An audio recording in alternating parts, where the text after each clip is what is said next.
Hello sir, I am calling from tech support. और कुछ ही देर में बैंक अकाउंट खाली। ये कोई फिल्म की कहानी नहीं है, ये एक ऐसा साइबर जाल है जो भारत से चलकर दुनिया के कई देशों में लोगों को ठग रहा है। सोचिए, रात का समय है, अमेरिका के एक छोटे शहर में रहने वाले बुजुर्ग अपने लैपटॉप पर काम कर रहे हैं। अचानक स्क्रीन पर एक मैसेज चमकता है, आपका सिस्टम खतरे में है, आपका डेटा चोरी हो सकता है, तुरंत टेक सपोर्ट से संपर्क करें। घबराकर वो दिए गए नंबर पर कॉल कर देते हैं। फोन उठाने वाला शख्स साफ और सधी हुई अंग्रेजी में बात करता है। वो खुद को किसी बड़ी टेक कंपनी का कर्मचारी बताता है। आवाज में भरोसा होता है और बातों में डर। सामने वाला सोच भी नहीं पाता कि ये एक ठगी हो सकती है। यहीं से शुरू होता है साइबर फ्रॉड का खेल। जांच एजेंसियों का कहना है कि ये कोई अकेली घटना नहीं है, इसके पीछे एक पूरा नेटवर्क काम करता है जो बिल्कुल कॉल सेंटर की तरह चलता है। वहाँ कंप्यूटर, हेडसेट, तय शिफ्ट और पहले से तैयार स्क्रिप्ट होती हैं। एजेंट्स को खास ट्रेनिंग दी जाती है। इन एजेंट्स को सिखाया जाता है कि कैसे सामने वाले को डराना है, कैसे भरोसा जीतना है और किस वक्त पैसे मांगने हैं। कई लोग विदेशी नामों का इस्तेमाल करते हैं और अमेरिकी या ब्रिटिश भाषा में बात करते हैं ताकि कॉल असली लगे।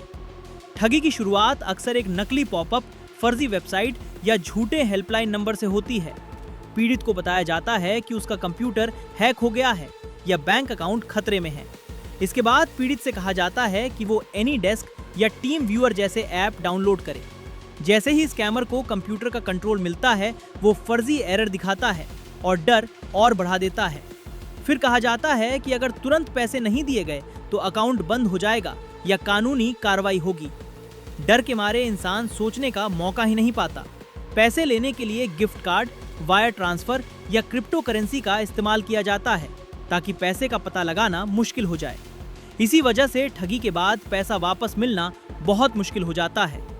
जांच में सामने आया है कि भारत में कई ऐसे फर्जी कॉल सेंटर पकड़े गए हैं जो अमेरिका, ब्रिटेन, कनाडा और ऑस्ट्रेलिया जैसे देशों को निशाना बना रहे थे। छापों में कॉल रिकॉर्ड, स्क्रिप्ट और फर्जी सिस्टम मिले हैं। अब ये सिर्फ साइबर ठगी नहीं बल्कि एक अंतर्राष्ट्रीय अपराध बन चुका है। भारतीय और विदेशी एजेंसियां मिलकर इन नेटवर्क्स पर कार्रवाई कर रही हैं। बड़ी टेक कंपनियां भी ऐसे स्कैम रोकने की कोशिश कर रही हैं। लेकिन सच ये है कि ये धंधा सस्ता है, जल्दी चलता है और मुनाफा बहुत देता है। जब तक हर स्तर पर सख्ती नहीं होगी, तब तक ये नए तरीकों से चलता रहेगा। इसलिए अधिकारियों की साफ सलाह है, अगर कभी ऐसा कॉल, मैसेज या अलर्ट मिले तो घबराएं नहीं, किसी को भी रिमोट एक्सेस ना दें।